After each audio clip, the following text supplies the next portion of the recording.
역사의식이 존재하지 않는 사람들이 국가를 운영할 때 어떤 일이 벌어질까? 윤석열과 트럼프는 닮았고 어떻게 보면 트럼프보다 더 심각한 민주주의의 퇴행이 이 땅에 자행되고 있는 게 아닐까? 선출된 대통령이 스스로 자기의 기반인 헌법적 가치를 훼손하고 있는 것 아닐까? 이게 단기적으로는 내년 총선이고 장기적으로는 보수 집권의 장기화. 그렇지 않고서야 이렇게 무대포로 이렇게 정말 무책임하게 이렇게 나올 수 없기 때문입니다.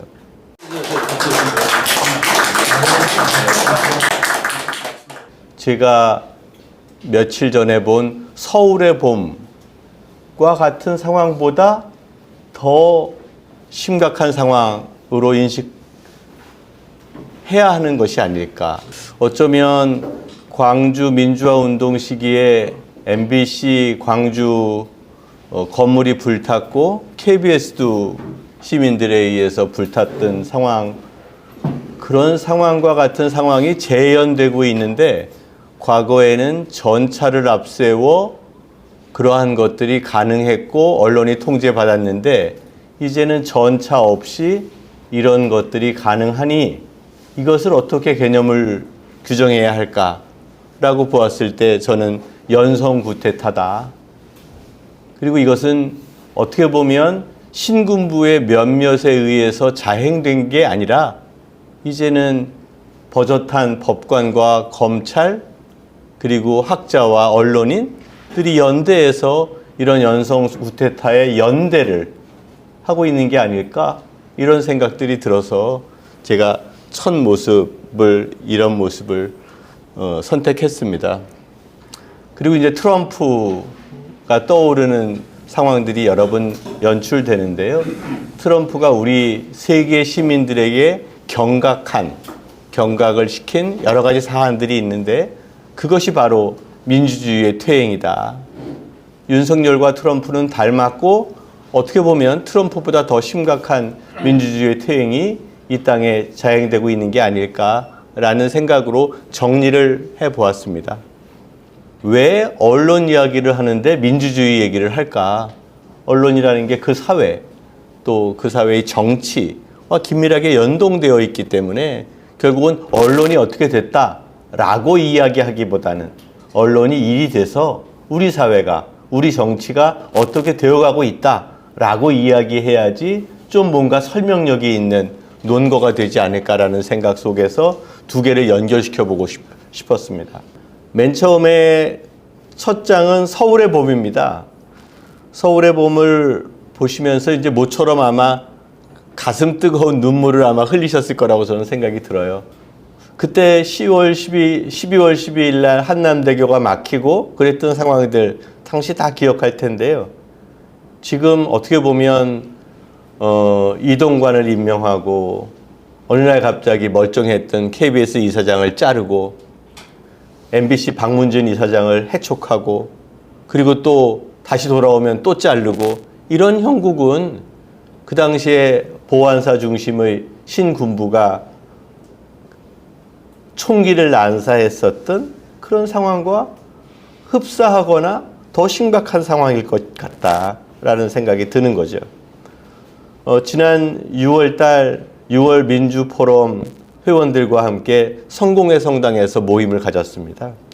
그래서 성공회 성당의 현 주임 신부님이 사실은 80년도에, 그러니까 87년도죠. 그때 성공회 성당 그 신부님의 자제분이었어요.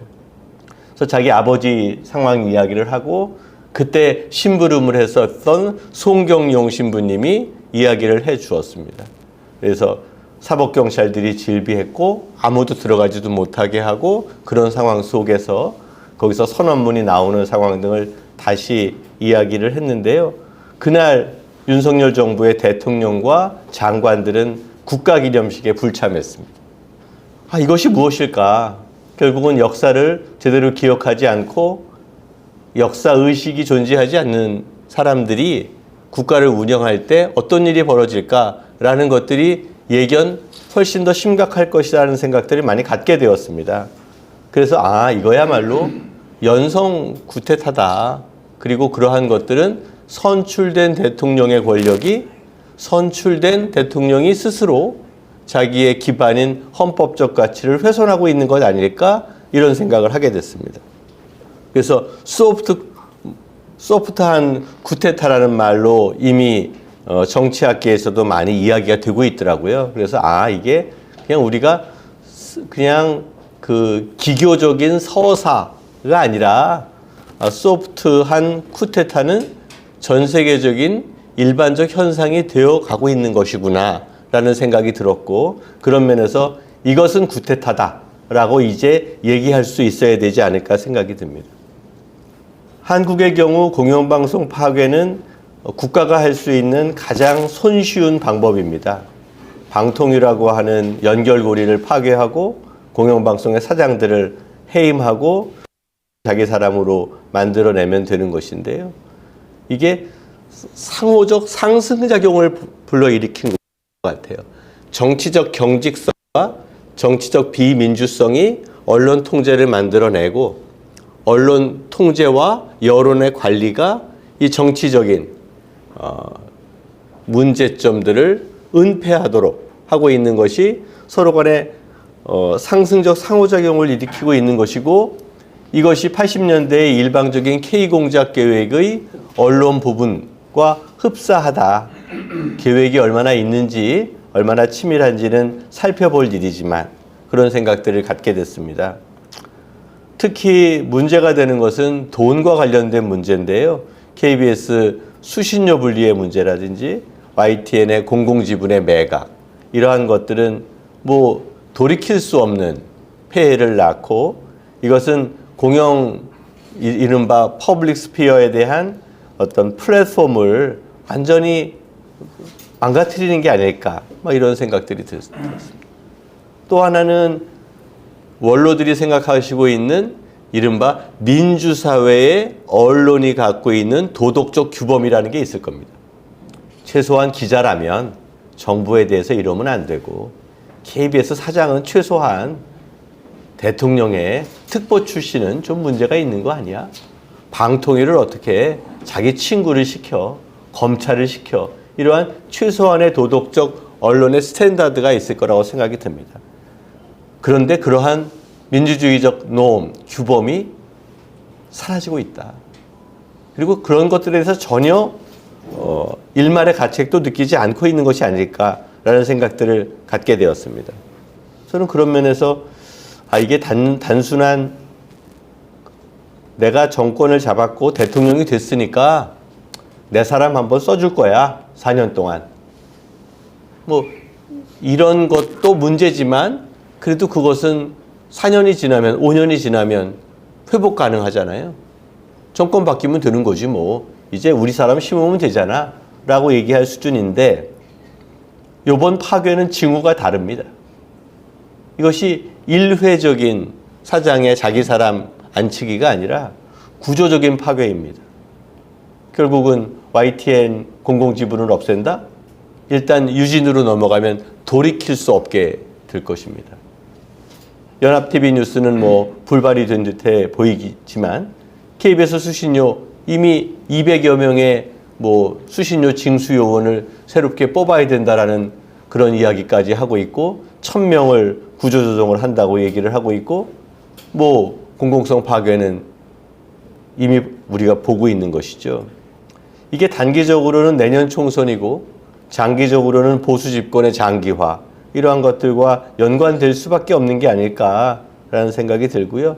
이 민주주의의 퇴행이 고착화되면 이제 흔히들 얘기하고 있는 일본이 왜 이렇게 무기력한 사회가 됐냐, 더 이상 사회적 변화가 어디에도 꿈틀거리지 않지 않냐, 우리가 알고 있는 NHK는 어디 갔냐, 이런 얘기들을 하시는데 우리 KBS가 아마 똑같아지거나 더욱 열악해질 것이다 라는 생각도 갖고 있습니다. 일본은 변화의 흐름이, 속도가 상당히 늦게 찬찬히 진행되는 반면 한국의 언론계의 변화의 속도는 일본의 그것보다 아마 대여섯 배 빠르다고 할 수 있기 때문에 그 아마 추락의 속도가 더 빠를 수도 있지 않을까, 뭐 이런 생각들이 들어서 저는 민주주의 통제가 단기적으로는 총선, 언론 통제가 총선, 더 나아가서는 보수 중심의 새로운 지형을 만들어내려고 하는 그런 열망 아닐까? 막 이런 생각들을 갖고 있습니다. 그렇지 않고서야 이렇게 무대포로 이렇게 정말 무책임하게 이렇게 나올 수 없기 때문입니다. 이미 뭐 다들 아시겠다시피 방통위 체제를 바꾸려고 하는 것, 이거는 뭐 역대 정권에 늘 있었다라는 말로 형언하기 힘들 정도의 상황입니다. 언론의 사이론으로 따지자면 권위주의 이론형일 텐데요. 아니, 권위주의 이론이 언제적 이야기입니까? 부르주아의 자유를 외치기 그 이전에 왕정 시대에나 있었던 언론의 개념을 지금 갖다가 부합시키려고 하는 것이니까요. 저는 그런 면에서 이게 심각한 문제다. 하다못해 자유주의라고 해도 자유주의 언론이어도 사회 책임이라는 측면에서 많은 문제가 있다라고 학자들은 비판했는데, 자유주의도 아니고 권위주의로 퇴행한다는 것, 이거는 말이 안 되는 것 아니냐. 자유주의라면 그래, 우리도 산업론자도 있고 공영론자도 있고 둘이 늘 합의되는 거니까 어떨 때는 산업론적인 관점에서 미디어 좀 많이 늘려주고 어떨 때는 좀 공공성을 강화하고 그렇게 민주당과 국민의힘이 교차적으로 하면 뭐 나라가 발전할 수도 있는 거 아니야? 라고 생각할 수도 있을 텐데, 이건 그게 아니라는 것이죠. 권위주의의 퇴행은 자유주의 원칙에서도 너무나 어긋나는 일들이 벌어지고 있는 것이고, 결국은 탄핵 하루 전날 이동관은 사퇴하면서 이 일이 끝난 듯해 보여도 저는 이 상황은 계속된다라고 봅니다. 윤석열 대통령은 언론에 대한 상당한 공포심을 갖고 있는 것 같아요. 언론을 통제하지 않고 현재와 같은 상황이 전개된다면 자기는 총선은 물론이고 5년의 정해진 법적 임기를 채울 수 없다라는 강박을 갖고 있는 겁니다. 그런 강박이 없고서야 자기의 검사 출신의 자기 선배 검사를 방송통신위원회 위원장 후보로 또다시 옹립하기 쉽지 않을 거라고 생각합니다. 그리고 또 하나는 대통령실에 있어서 미디어 정책의 컨트롤 타워는 이미 없다. 그리고 청사진도 이미 없다. 그냥 이런 강박에 따른 그때그때의 어떤 대응에 불과한 게 아닐까라는 생각들을 점점 하게 됩니다. 그래서 이동관도 뭐 본인은 좀 더 지키려고 그날 아침까지 노력을 했었다고 하지만 결국은 이제 물러나게 됐다고 하는데요. 이러한 일들이 도대체 어떻게 분석 가능하지 않고 어떻게 예측 가능하지 않은 그런 최악의 상황이 전개되고 있는 게 아닌가 생각이 듭니다. 이제 이게 결국은 제일 큰 문제인데요. MBC의 정치적 통제는 잘 막아내고 있는 것 같아요. MBC의 거버넌스가 바뀌지 않는 한 앞으로 다음 박문진 이사장이 교체되기 전까지는 큰 변화는 없을 것 같지만, 그 다음에 총선 결과에 따라서는 사기업화의 압박이 더욱 강화될 수도 있다. 근데 이게 사기업화가 어디서 비롯된 사기업화냐? 이게 이제 좀 10년 전 MB 때 있었던 그러한 그 정체불명의 사기업화 압박과 같이 불어닥치고 있고, YTN과 MBC는 그 구체적인 타겟이 되어 있는 게 아닐까라는 생각들을 갖고 있습니다. 그런데 이 사기업화가 한번 진행되면 아까 말씀드렸던 것처럼 종합편성 채널이 한번 만들어지고 나서 그 다음 저희가 정권 교체를 했거든요. 그럼에도 불구하고 종편에 대해서는 하나도 구조적인 변화를 갖추어내지 못하고 있습니다.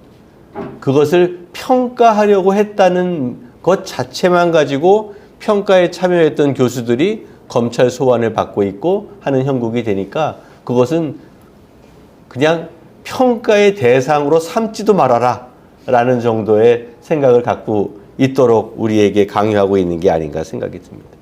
YTN 안에 있는 구성원들 상당히 무기력합니다.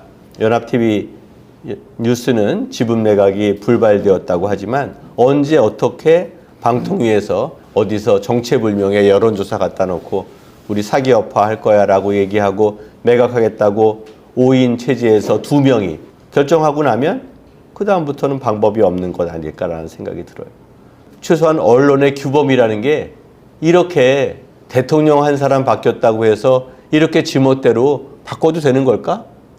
우리가 만들었던 언론의 규범이라는 게 그렇게 허약했던 것일까? 그렇게 치열하게 만들었는데 뭐 이런 생각이 드는 것입니다. KBS 심각하죠. KBS는 정말 심각한 상황입니다. 가장 심각한 것은 KBS가 해체 직전에 왔음에도 불구하고 KBS 구성원들이 다들 그냥 강 건너 불구경하고 있다라는 생각이 들 정도인 것 같습니다. 물론 이제 서서히 뭐 라디오 PD들이 저항하고 바꾸는 거에 대해서 뉴스가 나오긴 하지만 전체적으로 보면은 KBS가 해체 직전의 상황임에도 불구하고 KBS가 스스로 자기가 어떻게 이것을 바꿀 수 있을지에 대한 청사진을 제시하는 것을 저는 아직까지는 보지 못했습니다. 노조위원장에 열심히 가서 피켓팅하지만 시민사회의 동력도 과거와 같이 높지 않습니다. 언론계의 연대도 과거와 같지 않습니다. KBS의 구성원 내부의 생각들도 과거와 같지 않습니다. 그런데 윤석열은 더 단단하게, 더 무식하게 대응하고 있는 것이 아닐까라는 생각이 듭니다. 그런데 알고 봤더니 민주주의의 퇴행이 비단 대한민국의 특별한 사례만이 아니라는 데 있습니다. 미국도 그러했고요. 투르키예라든지 러시아라든지 뭐 많은 나라들이 이러한 민주주의의 퇴행을 겪고 있습니다. 정치적 양극화와 강한 당파성이라는 조건 하에서 집권한 현직자가 민주주의의 제도적 장치에 탈을 쓰고 민주주의의 가치를 잠식하는 것입니다. 전 윤석열이야말로 선거 투표, 민주주의 투표를 통해서 당선된 현직의 집권자가 어떻게 이렇게 민주주의의 제도적 규범과 가치를 퇴행하게 할 수 있을까 심히 우려가 되는 바입니다. 퇴행의 징후는 이미 말씀을 드렸죠. 행정부의 권력 증대. 어떻게 5인 합의 체제의 2인 방통위 위원, 그것도 둘 다 대통령한테 추천을 받은 두 명이 어떻게 그렇게 중요한 결정들을 할 수 있을지, KBS 사장의 해임이라든지 저는 들어본 바 없습니다. 저는 있을 수 없다고 봅니다. 최소한 우리가 간직하고 있는 민주주의와 언론의 규범상 있을 수 없는 겁니다. 그런데 진행되고 있습니다. 비판 세력 괴롭히기는 이루 말할 것도 없죠. 어떻게 KBS에서 9시 뉴스 앵커를 바꾸는데 단 한 번의 공모도, 단 한 번의 평가도, 단 한 번의 준비도 없이 사장의 지시로 바꾸고 그 첫날 멘트를 과거의 모든 방송을 부정하는 것처럼 할 수 있습니까? 있을 수 없는 일입니다. 대통령 전용기가 어디 본인 개인 비행기입니까? 기자들을 탑승 안 해주게 한다는 거 있을 수 없는 일입니다. TBS 서울 특별시에서 교부금 조소하는 방송인데요. 그 공영방송 체제를 잘 갖춰놨습니다. 그런데 어떻게 영원으로 지원금을 깎습니까? 있을 수 없는 일이거든요.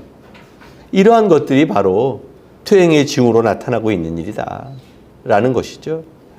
선거에 대한 개입, 그리고 총선 이대로는 안 된다 하니까 한동훈 등장시켜서 만들어내고 언론인들에게는 마지막이라도 칠링 이펙트를 줘서 선거 때까지만이라도 너희들 목소리를 높이지 못하도록 해야 되겠다라고 다짐을 하고 있는 것 같습니다. 심지어는 방송통신심의위원회에서 가짜뉴스 센터를 만들었는데 직원들의 반발로 완전히 무산됐다고 얘기를 하고, 이 덕에 뉴스타파만 결국은 유일하게 심사를 받고 결론적으로도 제재하지 못한 꼴이 된 것이죠. 서서히 누수가 나타나지만 그래도 거기에 현장에 있는 언론인들과 국민들은 괴로울 뿐입니다. 이러한 것들은 지수로 그대로 드러납니다. 역대 정권들의 변화를 보면 권위주의 정부 시대의 언론의 자유주의 지수는 지속적으로 내려갔던 사안이고요. 아마 내년도에 언론자유평가지수에 아마 극적으로 반영될 것이라고 생각합니다. 그리고 국제언론단체에서는 뉴스타파에 대한 탄압 중지를 끝없이 요청하고 있는 것도 여러분들이 잘 아실 거라고 생각합니다. 자, 민주주의는 이렇게 무너져 내리는데 그러면 무엇을 어떻게 해야 될까? 이런 것들에 대한 이야기를 한번 좀 이어가 보겠습니다. 오늘날 민주주의는 투표장에서 붕괴한다. 적대하는 정당, 양극화된 정치, 파괴되는 규범, 선출된 독재자. 민주주의 규범의 붕괴. 이것은 대한민국의 윤석열 대통령 상황을 적시한 것은 아니고 트럼프의 상황을 적시한 책에 나오는 것입니다. 트럼프와 윤석열이 다르지 않은 것이죠. 결국은 민주주의 규범의 붕괴로 규결되어 있다라는 말씀을 드릴 수 있습니다. 민주주의 규범이 뭐냐? 뭐 여러 가지로 얘기할 수 있는데 아까 말씀드렸던 여러 가지 우리의 상식적인 원칙들이죠. 결국 이 책에서는 선출된 독재자를 실질적으로 자유주의 국가에서 제어할 수 없다라고 이야기를 합니다. 그리고 민주주의의 규범이 무너질 때 헌법에 명시된 권력 분립은 민주주의의 보호막이 더 이상 되지 못한다라고 얘기를 하고 있습니다. 이 말대로라면 트럼프도 미국을 말아먹을 수 있고 윤석열도 대한민국을 말아먹을 수 있게 된다, 이렇게 얘기할 수 있는 것이죠. 자, 위험이 포착되면 위험에 대한 사이렌을 울리는 게 언론의 역할입니다. 이건 위험하다. 그렇게 해서 그 위험이 민주적으로 선출된 그 선출직 대통령이 독재자가 되지 않도록 만들어내는 사이렌을 울려야 되는데 그러지 못하고 있는 것이죠. 그래서 상호 관용과 이해, 자제와 같은 민주주의적 문화가 이제 사라졌고 대한민국에서도 상호 관용과 이해, 자제 이런 것들은 이미 사라져 있다는 것이죠. 이러한 것들은 사회화됩니다. 모든 규범들은 사회화되고 다시 사람들의 사회적 인식이 또다시 새로운 규범들을 만들어내잖아요. 60년대 여론조사에서 책에 나온 얘기입니다. 상대 정당을 지지하는 사람과 결혼을 한다면 어떻게 하겠느냐라고 생각하면 우리나라야 그 집 좀 보수적이래. 그런가벼. 그 집 호남 출신인데 좀 비판적인가 봐. 그런가벼. 그렇게 해왔지 않습니까? 60년대에 4%, 5%가 언짢을 거라고 얘기했답니다. 그런데 2010년도에는 다소 또는 상당히 불쾌할 것이 민주당은 33%, 공화당은 49%의 사람이 상당히 불쾌하다고 생각한다는 겁니다. 요즘 우리는 어떨까요? 아마 2010년에 미국의 여론조사보다 더 강하면 강했지 약하진 않을 것이다 라는 생각이 듭니다. 2016년도에 상대방에 대해서 두려움을 느끼는가? 라고 얘기하면 민주당들은 55%가 두렵다고 느끼고 공화당 비슷합니다. 정치 분야 종사 70%가 넘었는데요. 2021년도 데이터를 제가 오기 직전에 다시 봤는데 보니까 아주 드라마틱하게 증가했더라고요. 그러니까 우리는 그들을 오랜 시간 없었던 새로운 적을 만든 거죠. 종북 좌파 세력 이렇게 되는 거죠. 우파 또라이 이렇게 된 거죠. 이렇게 적대시하고 결혼도 시키지 않고 상당히 불쾌감을 느낄 뿐만 아니라 두려움을 느낀다는 거죠. 두려움을 느끼면 어떻게 될까? 그 다음엔 분리하죠. 나 걔네들하고 못 놀겠어. 야, 우리 동창회 카톡 나눠야 되겠어. 연말에 한 번씩 싸우는 거 이제 지겨워. 나누게 되는 거죠. 그 다음에는 테러를 가할 수도 있을 거예요. 이러한 일들이 벌어지고 있고 이런 탈규범화의 사회화가 윤석열 정부 이후에 훨씬 더 강화되고 있다. 전체주의 사회로 가는 4가지 신호가 있다고 나오더라고요. 지도자가 민주주의 규범에 대한 거부를 하는 겁니다. 나 6월 민주항쟁 기념식 안 갈 거야. 나 4.3 기념 공원 안 갈 거야. 나 가기 싫어. 나 해외여행 갈 거야. 이렇게 되는 거죠. 민주주의 규범에 대한 거부. 그리고 정치 경쟁자에 대한 부정. 이재명 대표는 아마 감옥 가기 전까지 계속 조사를 받을 겁니다. 아마 정권 끝날 때까지 가지 않을까 싶기도 해요. 아니면 본인이 물러나지 않는다면. 그리고 폭력에 대한 조장이나 부정 등을 하고 있고요. 또 언론 및 경쟁자의 기본권을 억압하려는 구도를 하고 있습니다. 똑같은 잣대가 아니죠. 뉴스타파, 그것도 선거 시기 후보로서의 자질을 검증하기 위한 뉴스 보도를 가지고 대통령의 명예훼손으로 기자의 집을 압수수색한다. 이거는 우리가 가지고 있는 언론의 규범에는 너무나 많이 어긋나는 게 많지 않습니까? 이 정도면 이 책에서 얘기한 네 가지 시그널에 100% 부합되는 국가는 아마 대한민국 윤석열밖에 없을 거라고 생각합니다. 또 이러한 것들로 전복되는 과정을 다뤘는데 세 가지 경로가 있다고 얘기를 하더군요. 심판을 매수한다는 겁니다. 이게 중남미 국가 이야기를 주로 많이 다뤘어요. 그러다 보니까 이제 매수라는 게 이제 본격화되었는데 우리라고 한다면 조금 다양한 용도가 있겠죠. 우리야 뭐 돈을 주고 매수하지 않더라도 다들 조직적으로 전관 예우도 있고 뭐 등등등이 있으니까 그것도 매수의 범위에 들어간다고 볼 수 있지 않겠습니까? 대법원의 구성의 변화라든지 아니면 방통위의 구성의 변화라든지 이런 게 나타나고 출전을 방해하고 전현이라든지 또 감사원 사무총장이 용산과 연락해서 특정한 사람들을 뒷조사를 한다든지 규칙을 변경한다든지 뭐 이러한 것들이 나타나고 있는 것입니다.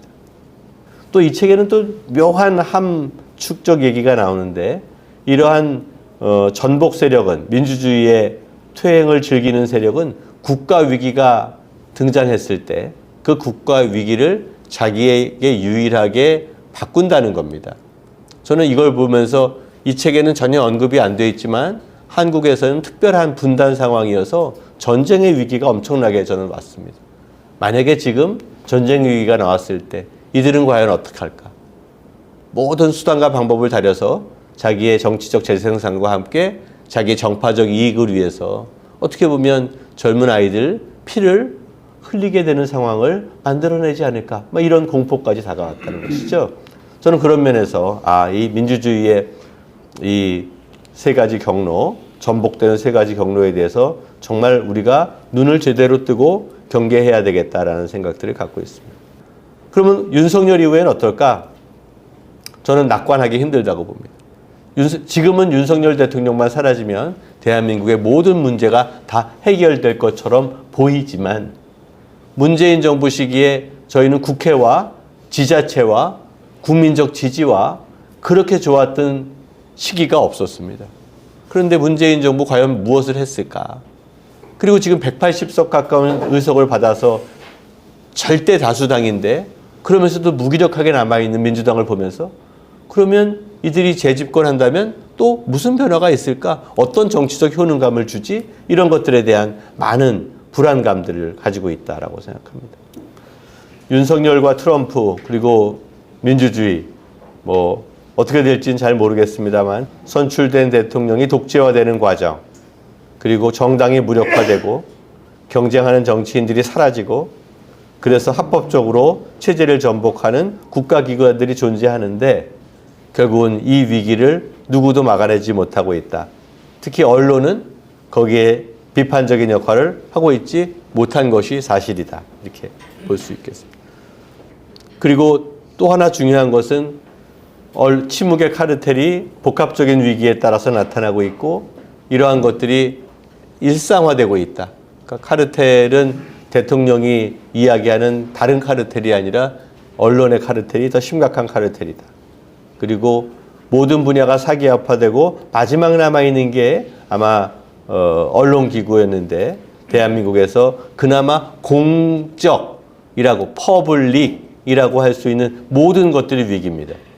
KBS, TBS, MBC, YTN, 연합TV 뉴스. 여기에는 어떤 식으로든 공공적인 관여와 공공적인 통제와 공공적인 기금이 투입되는 것이거든요. 그래서 이러한 것들이 사라져버리고 있다는 게 엄청난 문제가 아니겠는가. 그리고 공영방송의 파괴의 결과가 사기업화라고 얘기하고 미국에서는 사막화라고 얘기하는데요. 사기업화되었고 상업화되었고 이러다 보니까 결국은 모세혈관들이 다 막혀버리게 되는 그러한 일들이 미국의 현상이다라고 볼 수 있습니다.